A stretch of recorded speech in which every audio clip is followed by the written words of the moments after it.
ونستغفره ونعوذ بالله من شرور أنفسنا ومن سيئات أعمالنا من يهده الله فلا مضل له ومن يضلله فلا هادي له أشهد أن لا إله إلا الله وحده لا شريك له وأشهد أن محمدا عبده ورسوله أما بعد فإن خير الحديث كتاب الله وخير الهدي هدي محمد صلى الله عليه وسلم وشر الأمور محدثاتها وكل محدثة بدعة وكل بدعة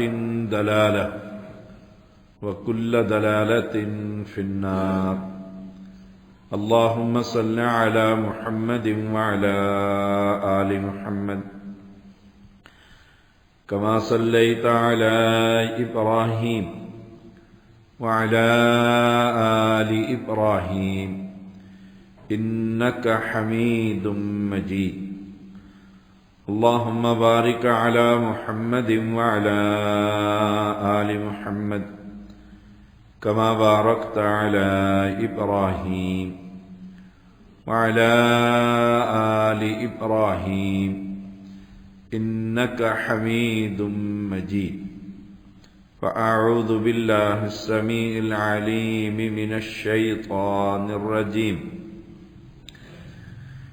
يا أيها الذين آمنوا اتقوا الله حق تقاته ولا تموتن إلا وأنتم مسلمون يا أيها الناس اتقوا ربكم الذي خلقكم من نفس واحدة وخلق منها زوجها وبث منهما رجالا كثيرا ونساء واتقوا الله الذي تساءلون به والأرحام إن الله كان عليكم رقيبا يا أيها الذين آمنوا اتقوا الله وقولوا قولا سديدا يصلح لكم أعمالكم ويغفر لكم ذنوبكم ومن يطع الله ورسوله فقد فاز فوزا عظيما ہر قسم کی حمد و ثنا اللہ وحدہ لا شریک کے لیے، جو ساری کائنات کا خالق، مدبر، اکیلا، تنہا، بے مثل، بے مثال، الصمد، لم یلد ولم یولد ولم یکن لہ کفوا احد، اور انگن درود و سلام محمد الرسول اللہ صلی اللہ علیہ وسلم پر، جنہوں نے فتنوں کا ذکر فرمایا، امت کی قدم قدم پر رہنمائی فرمائی، فرمایا رسول اللہ صلی اللہ علیہ وسلم نے وَإِنَّهُ سَيَخْرُجُ مِنْ أُمَّتِي قَوْمٌ، اور ایک حدیث میں اقوام تتجارى بهم تلك الأهواء كما يتجارى الكلب بصاحبه لا يبقى منه عرق ولا مفصل إلا دخله۔ امام ابو داود اس حدیث کو لے کر آئے ہیں، رسول اللہ صلی اللہ علیہ وسلم نے فرمایا ایک زمانہ آئے گا کہ لوگوں کے اندر بدعات ایسے داخل ہوں گی جیسے کلب لوگوں میں داخل ہوتا ہے۔ عربی میں کلب کتے کو کہتے ہیں، اور کلب ایک بیماری بھی، کلب ایک بیماری، باولا کتا کسی کو کاٹ لے تو وہ کلب، جس کو کاٹ لے وہ بھی باولے کتے کی طرح ہو جاتا ہے اور لوگ اسے ڈرتے ہیں۔ پرانے وقتوں میں جس کو ایسا کتا کاٹ جاتا اور اس کا علاج نہ ہو سکتا تھا تو لوگ اسے ایک احاطے میں لے جاتے، پھر پانی ڈالتے رہتے حتیٰ کہ وہ شخص فوت ہو جاتا۔ یہ اس کا ایک طریقہ علاج تھا۔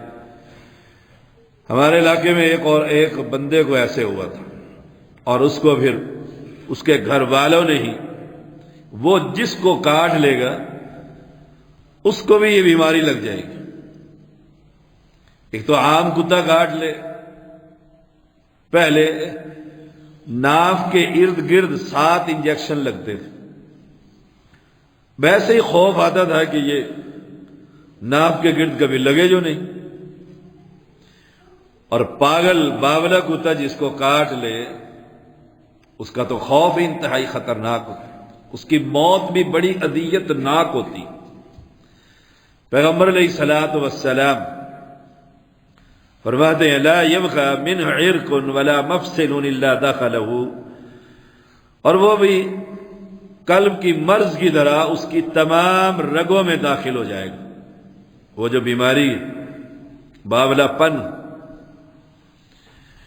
نبی اکرم صلی اللہ علیہ وسلم نے فتنوں کا ذکر کرتے ہوئے اس مثال کے ذریعے امت کی رہنمائی فرمائی۔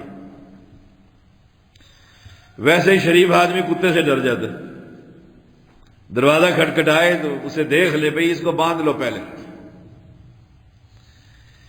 پیغمبر علیہ الصلوۃ والسلام اس مثال سے احوا اور خواہشات، کتاب و سنت کے خلاف چیزیں لوگوں میں داخل ہو جائیں گی، جیسے باولا پن داخل ہو جاتا ہے۔ لوگ اہل بدعت کے قریب بیٹھیں گے، ان سے میل جول رکھیں گے، ان کی غمی خوشی میں داخل ہوں گے، ان کی تعریفیں کریں گے، تو پھر ایک وقت آئے گا وہ بدعتیں اس بندے اور جماعت میں داخل ہو جائیں گے۔ یعنی وہ زہر باولے پن کا، بدعت کو باولا پن قرار دیا۔ رسول اللہ صلی اللہ علیہ وسلم نے اس مثال سے کہ یہ اتنی گندی چیز، بدعتی انسان، یہ سب سے بڑا اللہ کا دشمن ہوتا ہے۔ سوچئے گا ذرا، بدعتی آدمی سب سے بڑا اللہ کا دشمن ہوتا ہے۔ کیوں؟ کہ وہ دن دہاڑے یہ اعلان کر رہا ہوتا ہے کہ اللہ جھوٹ کہتا ہے، الیوم اکملت لکم دینکم واتممت علیکم نعمتی ورضیت لکم الاسلام دینا۔ رب نے جو یہ کہا کہ دین کامل ہے، اکمل ہے، مکمل ہے، اس نعمت کو میں نے پورا کر دیا ہے، تو یہ بدعتی انسان بدعت دین میں جاری کر کے دن دہاڑے سورج کی روشنی میں اعلان کر کے کہتا ہے رب جھوٹ کہتا ہے، دین تو میں نے مکمل کی۔ اس لیے یہ بدعتی انسان اللہ کا سب سے بڑا دشمن۔ دیکھیے یہ انسان دنیا میں جو اللہ تعالی نے پیدا کیے، ان کی رہنمائی کے لیے آخری پیغمبر محمد الرسول اللہ صلی اللہ علیہ وسلم کو مبعوث فرمایا، اور آپ سے یہ جم غفیر میں حج کے موقع پر یہ اعلان کروایا کہ دین مکمل ہے، دین کامل ہے۔ اور اہل کتاب کہا کرتے تھے تمہارے قرآن میں ایک آیت ہے، اگر ہمیں نصیب ہوتی ہم اس دن کو عید کا دن قرار دے دیتے۔ امیر المؤمنین عمر بن خطاب رضی اللہ تعالی عنہ نے جب یہ سنا تو فرمایا میں جانتا ہوں یہ آیت کس وقت نازل ہوئی، کس مقام پر نازل ہوئی۔ ہم اس آیت کو جانتے ہیں، وہ آیت کیا ہے کہ آج دین مکمل ہے، لیکن بدعتی بدعتیں جاری کر کر کے رب کے بارے میں یہ عقیدہ رکھتا اور پھیلاتا ہے کہ رب جھوٹ کہتا ہے، نعوذ باللہ من ذالک، کہ دین مکمل ہے، دین تو میں نے مکمل کیا۔ بدعتی انسان دین کو ناقص سمجھتا ہے، جبھی تو بدعتیں جاری کرتے ہیں۔ یہ عید میلاد ہے، اللہ کو پتہ نہیں تھا، نبی کو خبر نہیں تھی، خلفائے راشدین کو خبر نہیں تھی۔ یہ شب برات ہے، یہ کنڈے ہیں، یہ قرآن خوانیاں ہیں، یہ قبر پر اذان ہے، یہ 40 قدم پر قبر سے میت کو دفن کر کے دعا ہے۔ کوئی ایک بدعت ہے؟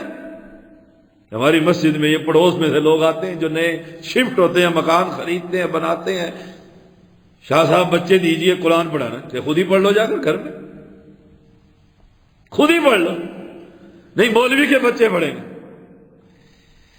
مولویوں نے یہ ہلایا ہوا ہے۔ یہ لوگ جاتے ہیں مسجدوں سے، مدارس سے، اور ایک وقت کا کھانا کھا کر قرآن پڑھتے ہیں وہاں پر جا کر۔ میں نے اپنی آنکھوں سے دیکھا، ایک ویڈیو سینٹر کا افتتاح ہوا اور وہاں یہ طلبہ مساجد کے اندر قرآن حفظ کرنے والے مولوی سمیت اس ویڈیو کی دکان پر جا کر اس کی برکت کے لیے قرآن خوانی کر رہے ہیں۔ تو بدعتی انسان دین کو ناقص سمجھتا ہے، اس لیے بدعتیں کرتا ہے۔ آپ یہ قبرستان میں چلے جائیں، اور جانا چاہیے، قبرستان میں جانا چاہیے تاکہ ہمیں آخرت یاد آئے۔ اپنے پیاروں کی قبروں پر جا کر ان کے لیے دعائے مغفرت کرنی چاہیے۔ امام کو بھی چاہیے، مقتدیوں کو بھی چاہیے، بھائیوں کو بھی چاہیے، اولاد کو بھی چاہیے۔ وہاں آپ چلے جائیں، وہاں کتنی ہی قبروں پر قل اعوذ برب الفلق، قل اعوذ برب الناس، اللہ لا الہ الا ہو، آیت الکرسی۔ میری پیاری امی جان فلاں دن کو آپ فوت ہو گئی تھی، وہ سارا ڈیٹا لکھا ہوا ہے، اور وہاں جانور کتے ان آیت الکرسی پر لات اٹھا کر پیشاب کر رہے ہوتے۔ ہم ایک مرتبہ بہت پرانا قبرستان شاہ اسماعیل شہید رحمہ اللہ کے ساتھیوں کا تھا، میں وہاں پر گیا، مانسہرے کے قریب پرانی قبریں، وہاں ایک قبر کے اوپر اہل تشیع کی قبر تھی اور یہ آیتیں لکھی ہوئی تھی اور اوپر کتا بیٹھا ہوا تھا۔ یہ ہے بدعتی انسان، اور ہم سمجھتے ہیں یہ فرق ہی کوئی نہیں پڑتا۔ ایک آدمی کی پچھلے دنوں ویڈیو وائرل ہوئی ہے، یعنی حد ہے، کوئی عقل کی جنازہ نکل گیا، کہ وہ آیت الکرسی جو قبر کی سائیڈ پر لکھا ہوا ہے وہاں پاؤں رکھ کر اور بابا کے لیے دعائیں مغفرت کر رہا، قرآن کے اوپر پاؤں لگ رہے اور کہہ رہا ہے یا اللہ یہ دیکھ میرے باپ کو معاف کر دے، معافی ملے گی۔ یہ ہے بدعتی انسان۔ اس لیے یہ علن اعلان کہہ رہا ہوتا ہے یہ دین رب نے مکمل نہیں کیا، یہ تو ہمارے بزرگوں نے مکمل کیا ہے، دین ناقص۔ بزرگ یوں فرماتے ہیں، بزرگ یوں فرماتے ہیں، چیک کیجئے گا مساجد میں ان کے پیچھے جمعہ پڑھ لیجئے، جلسوں میں چلے جائیے، ان کے پروگرام دیکھیے، ان کی کارنر میٹنگ دیکھیے، بزرگ یہ فرماتے ہیں، بزرگ یہ کرتے ہیں۔ ہماری کسی مسجد میں چلے جائیں، وہ میری مسجد ہو یا ڈاکٹر فضل الہی حافظہ اللہ کی مسجد ہو یا ہمارے کسی دوسرے مشائخ کی مساجد ہوں، آپ جب جا کر ان کا خطبہ سنیں گے، درس سنیں گے، جلسے میں جائیں گے، ایک ہی اعلان ہوگا، اللہ کی توحید میں کسی کو شریک نہ کریں اور پیغمبر کی اطاعت میں کسی کو شریک نہ کریں۔ دو ٹوک بات یہی ہوتی کہ دین کامل ہے، دین اکمل ہے۔ اور بدعتی انسان سمجھتا ہے دین تو ناقص ہے، دین تو ناقص ہے۔ ایک بزرگ پچھلے دنوں فوت ہوئے، اہل شرک کے، اس سے سوال ہوئے کہ قبر پر اذان ہے، آپ لوگ اذان دیتے ہیں، کتاب و سنت میں ہے؟ کہتے ہیں اذان برکت والی ایک چیز ہے، اور قبر پر اس لیے اذان دے دیتے ہیں کہ اس سے میت کو کوئی برکت ملے۔ یہ جو برکت والی اذان ہے، مجھے جو یہ فہم ملا، یہ محمد الرسول اللہ صلی اللہ علیہ وسلم نے امت کو کیوں نہ دی؟ یاد رکھیے گا، برکتیں وہی برکتیں ہیں جو پیغمبر علیہ السلام اس امت کو دے کر گئے۔ اس امت کا سب سے بڑا محسن اور سب سے بڑا معلم ایک ہے اور وہ محمد الرسول اللہ صلی اللہ علیہ وسلم، اس سے بڑا معلم کوئی نہیں۔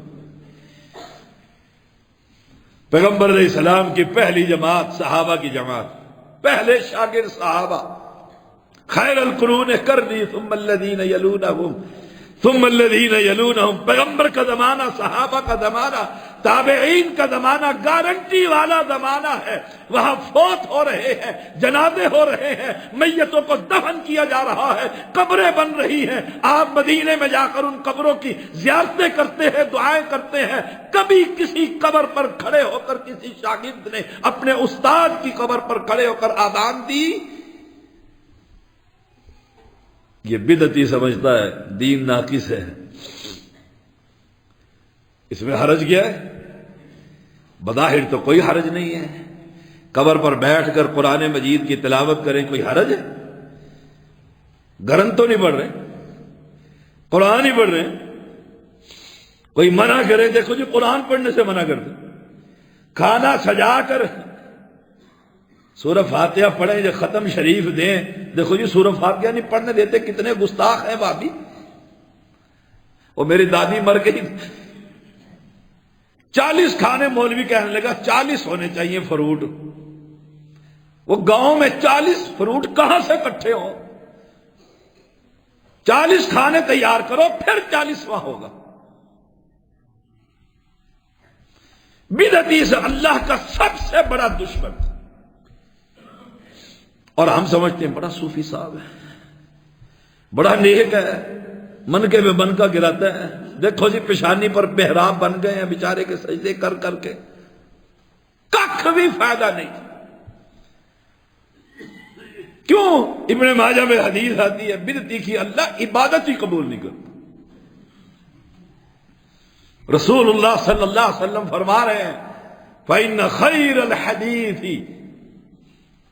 بہترین حدیث کتاب اللہ، اللہ کی بات، اللہ کا قرآن ہے۔ وَخَيْرَ الْهَدْيِ هَدْيُ مُحَمَّدٍ صلی اللہ علیہ وسلم، بہترین راستہ صرف ایک راستہ ہے، وہ محمد کریم کا راستہ۔ مقابلہ دیکھیں آپ کس کے ساتھ ہے، ہماری دعوت کو دیکھیں، ہماری گفتگو سنیں، ہمارا پیغام سنیں، ہے تو وہی ایک ہی قرآن 30 پارے، جب سے یہ نازل ہوا ہے امت کی اصلاح کے لیے علماء خطباء بیان کرتے آ رہے ہیں، انداز اپنا اپنا، لیکن ہماری دعوت بڑی خوبصورت ہے۔ ہم دنیا کے کسی امتی انسان کی طرف دعوت نہیں دیتے، ہم کہتے ہیں راستہ چننا ہے تو ایک راستہ جس پر ابو بکر چل کر صدیق بنا، عمر چل کر فاروق بنا، یہ راستہ اٹھائیے۔ وَشَرَّ الْأُمُورِ مُحْدَثَاتُهَا وَكُلُّ بِدْعَةٍ ضَلَالَةٍ۔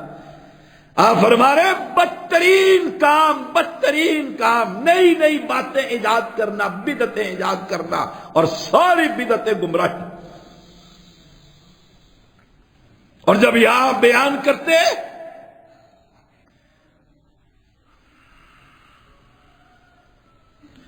آپ کی آواز بلند ہو جاتی، رگیں پھول جاتی، چہرہ انور سرخ ہو جاتا کہ بدعتی نہ بننا، بدعتی نہ بننا۔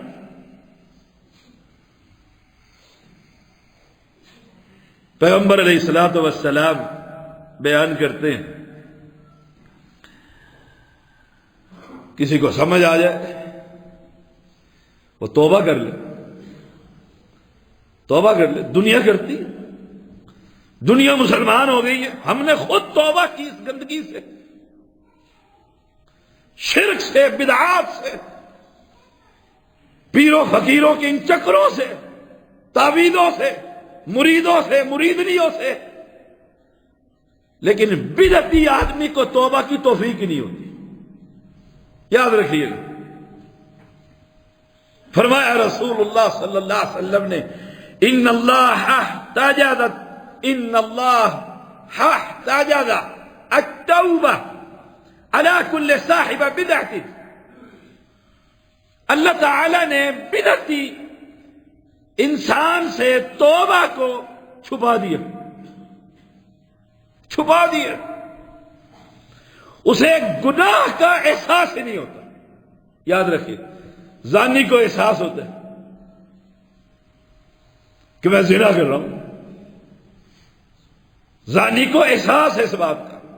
چور کو احساس ہے کہ میں چوری کر رہا ہوں، گناہ کا کام.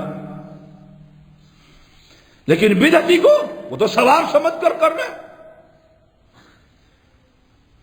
وہ تو ثواب سمجھ کر گنبد خضرا کو بنا رہا ہے، پھر ان کے گرد طواف کرواتے ہیں، بیت اللہ کو بناتے ہیں کراچی میں، پھر عید کی نماز پڑھواتے ہیں، اور پھر انہی جھنڈوں اور جوتیوں پر پیغمبر کا نام لکھ کر جب یہ دن ختم ہو جاتا ہے، سیالکوٹ کے اندر گندگی کے ڈھیروں سے پیغمبر کے نام کے لکھے ہوئے جھنڈے ہمارے منصور بھائی نے نکال کر وائرل کیے. اتنی گستاخی وہ ثواب سمجھ کر کر رہا ہوتا ہے. پھر بلدیہ والے آتے سارا اٹھا کر باہر پھینک دیتے. وہ جس کو چوما تھا چاٹا تھا وہ سارے کہاں گئے. اللہ بدعتی انسان سے توبہ کی توفیق چھین لیتا ہے، ہر بدعتی بندے سے. من وکر صاحب بدعۃ فقد اعان علی ہدم الاسلام. جو بدعتی انسان کی عزت کرتا ہے، شاہ جی زندہ باد، سیدہ نو سلام ہے تو آڈا ہی کھانے ہائے ہائے. ایک کربلا میں زین العابدین بچے تھے بیمار کربلا، اور تے اڈ پٹو تلو سید، جسے کوئی قوم نہ ملے وہ سید. کس نے پوچھنا ہے؟ کس نے پوچھنا ہے؟ کوئی شجرے؟ ہائے ہائے. اور جتنا دین کو نقصان ان سیدوں نے پہنچایا ہے، ان سجادہ نشینوں نے پہنچایا ہے، ان آستانوں پر بیٹھنے والوں نے پہنچایا ہے، ان عجمی اسلام اور صوفیوں نے بر صغیر میں جو دین کا بیڑا غرق کیا ہے، اللہ کی قسم اتنا کسی نے نہیں. انہوں نے قوم کو یہ سبق دیا کہ اللہ وہ تو ہر بندے میں شامل ہے، وہ تو دل میں بستا ہے. مسجد میں جانے کی کیا ضرورت ہے؟ تیرا دل کہے گا اللہ اللہ. تو ناک سے لا الہ الا اللہ کی ضربیں لگا، تیرا دل بولے گا اللہ اللہ. تجھے کیا ضرورت ہے مسجد کی؟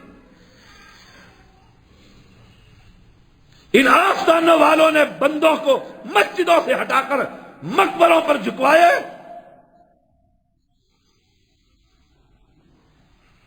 اور ہم ان کی عزت کرتے ہیں. ہاں کوئی اصلی سید ہو، کوئی مسلمان ہو، کوئی مواحد ہو، کوئی موچی تیلی ہو، لیکن مسلمان ہو، قومیت میں کیا پڑا؟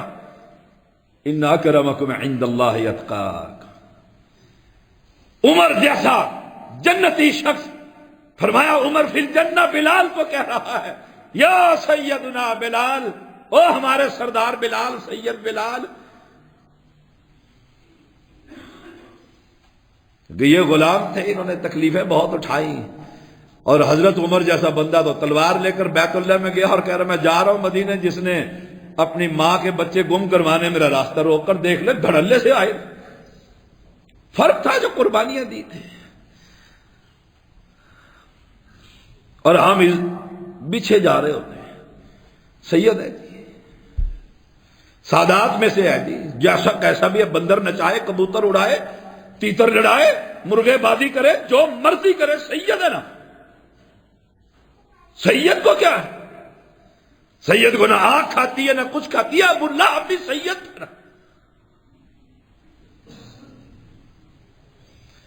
ایسا مجھے یاد پڑتا ہے شروع کے ایام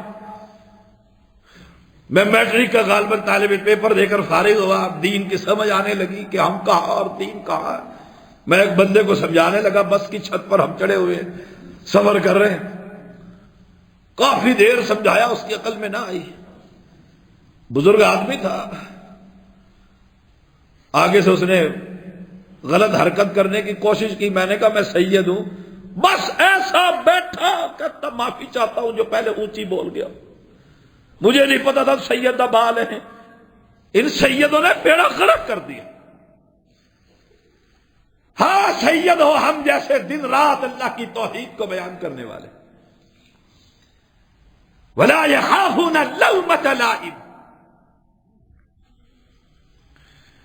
بلال جیسے، عمر جیسے، ابو بکر جیسے مارے کھا رہے ہیں اور اللہ کی توحید بیان کر رہے ہیں، اور ایک ہی بات کہتے ہیں، وہ اکیلا ہے آسمان پر، عبادت اس کی ہوگی، اور طریقہ زمین پر اکیلا ہے، اس کا نام محمد ہے، پوچھا اس سے جائے گا صلی اللہ علیہ وسلم۔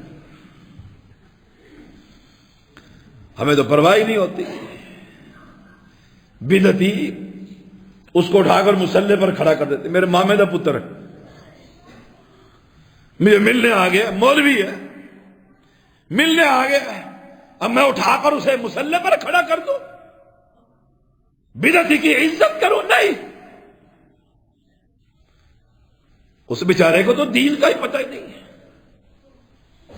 اسے شریعت کا ہی پتہ نہیں، وہ امتی انسانوں کے اقوال کو دین سمجھتا ہے اور ہم محمد کی وحی کو دین سمجھتے ہیں، فرق ہے زمین اور آسمان کا۔ جو اس دنیا کے بنائے ہوئے نظام کو آسمان والا نظام کہے، اس کی عقل پر تو ماتم کیجیے۔ اس دنیا کو بنانے والا اللہ، اس کے لیے ہدایت کے لیے اتارنے والا قرآن اللہ، اس کی ہدایت کے لیے قرآن کو سمجھانے کے لیے محمد الرسول اللہ صلی اللہ علیہ وسلم۔ کہ جی مل کر رہے ہیں، اتحاد امت ہو، جب بھی اتحاد امت ہوگا اپنے بنائے ہوئے اصولوں پر، نقصان اس مواحد کا ہوگا، یاد رکھیے گا یہ بات، لوگوں کو سمجھ نہیں آتی، نقصان اس کا ہو۔ مثال کے طور پر سونا ہے، آپ سونا، اللہ کی قسم سونا، میں اس رب کے کبریائی کی قسم کھا کر کہتا ہوں اہل دین سونا ہے اور باقی سب کھوٹ ہے۔ جب کھوٹ اور سونا ملا دیا جائے، آپ سمجھدار ہیں، ریٹ کھوٹ کا اوپر گیا کہ سونے کا؟ لوگ پتہ نہیں کیسے ان کے پیچھے نمازیں پڑھنے کا فتویٰ دے دیتے، کھوٹ کی قیمت بڑھ جائے گی۔ خالص دودھ کے اندر آب زمزم ملا دیں، پانی ملا دیں اسلام آباد کا، نیسلے کا ملا دیں، دودھ کی قیمت کم ہو جائے گی، پانی کی قیمت بڑھ جائے گی۔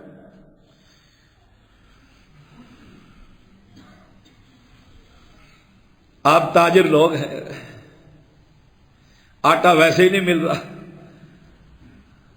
چاول آپ لیتے ہیں، ہم بھی آج کل چاول بچوں کو کھلا رہے ہیں، اللہ اجر عظیم عطا فرمائے چودھری صاحب کو جو ہمیں باقاعدگی سے چاول سپلائی کر رہے ہیں، اللہ دنیا میں بھی دے، آخرت میں بھی دے، توحید بھی دے، سنت بھی دے۔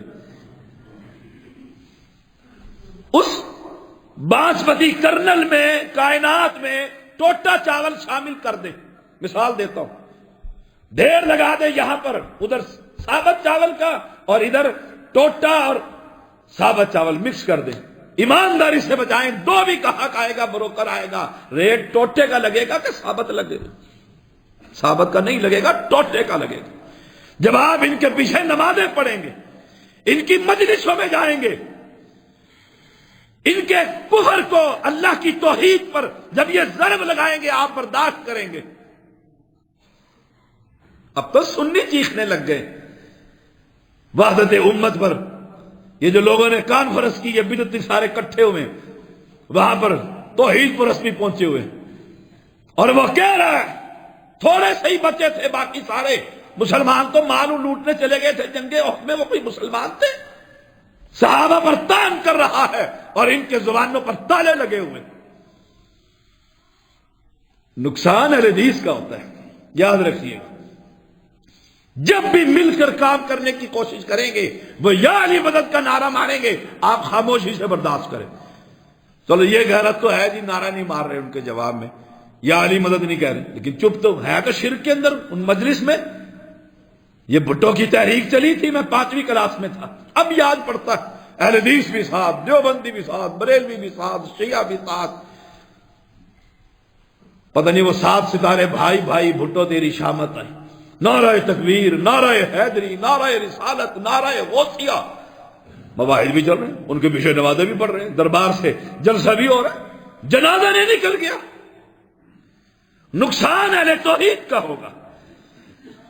اور اگر تمہارا کوئی سیاسی مقصد ہے تو لعنت ہے ایسے مقصد پر جہاں اللہ کی توہین ہوتی ہو۔ میں پھر کہہ دوں، اگر کوئی سیاسی مقاصد ہے کسی توحیدی کے تو لعنت اور پھٹکار ہے ایسے مقصد پر جہاں یا علی مدد کا نعرہ لگتا ہو اور اہل حدیث بیٹھا ہوا۔ تم ہے تیرے ایسے مقاصد پر۔ ہمارا دنیا میں ایک ہی مقصد ہے، اللہ کی توحید۔ وما خلقت الجن والانس الا لیعبدون۔ اور اگر تم ایسا نہ کرو گے، ملو گے آپس میں، ملو عیسائی یہودی اہل حدیث توحید سب سارے گند گلکند ہو جاؤ، تو یاد رکھنا یا ایھا الذین آمنوا من یرتد منکم عن دینہ فسوف یأتی اللہ بقوم یحبهم ویحبونہ۔ ہائے ہائے، تم میں سے جو پھر جائے دین سے، چھوڑ دے دین، تو اللہ ایسی قوم کو لے کر آئے گا جس سے رب محبت کرتا ہوگا اور وہ قوم رب سے محبت کرتی ہوگی۔ اللہ کو نہیں لے آئے گا۔ قوم حق کہاں ہے؟ سنتا ہے کوئی آواز اس کی؟ کہیں ہے کوئی بھنک ان کی؟ اڑا دے گا اللہ۔ نئی قوم لے کر آئے گا، ان کی صفت کیا ہوگی؟ وہ رب سے محبت کرتے ہوں گے۔ نمبر ایک، جو رب سے محبت کرتا ہوگا وہ کسی بدعتی کے پیچھے نماز نہیں پڑھے گا، کسی بدعتی کے ساتھ نہیں چل سکتا کہ تو بدعتی آدمی، تو رب کا دشمن ہے، تیرا ہمارا کیسے گزارا ہو سکتا ہے؟ اور پھر وہ بندے بھی رب سے محبت کرتے ہیں۔ اب ان صفات کو آپ ڈھونڈ لیجئے، دنیا میں جتنی مسجدیں ہیں، مدارس ہیں، مفتی ہیں، مولوی ہیں، رب سے جماعتیں ہیں، سب میں دیکھ لیجئے دو ہی باتیں ہیں، رب ان سے پیار، وہ رب سے پیار۔ اور رب سے پیار کا طریقہ کیا ہے؟ قل ان کنتم تحبون اللہ فاتبعونی یحببکم اللہ۔ تم محمدی بن جاؤ، رب تم سے پیار کرے گا۔ اور یہ پیغام صرف اہل حدیث مساجد کا پیغام ہے، یہ ہمارا پیغام ہے۔ ہم کھل کر اعلان کرتے ہیں کہ ہم دنیا کے بنائے ہوئے ان مشکل کشاؤں اور داتاؤں کا سب کا انکار کرتے ہیں۔ نہ بری کوئی پھنسا سکتا ہے، نہ بولڑ بھی کچھ دے سکتا ہے، صاف انکار۔ دینے والا اور چھیننے والا کون ہے؟ اور کائنات کے اندر نہ یہ سنیوں کے 4، نہ ورافیوں کے 12، نہ میرے آپ کے کسی اور کے، ایک ہے، صرف ایک، اور اس کا نام ہے محمد صلی اللہ علیہ وسلم۔ رب کہتا ہے جو اس کے پیچھے چلے گا میں اس سے پیار کروں گا، اسے دنیا میں بھی عزت اور سرفرازی سے کامیابیاں ملیں گی اور آخرت میں انشاءاللہ نبی کا پڑوس ملے۔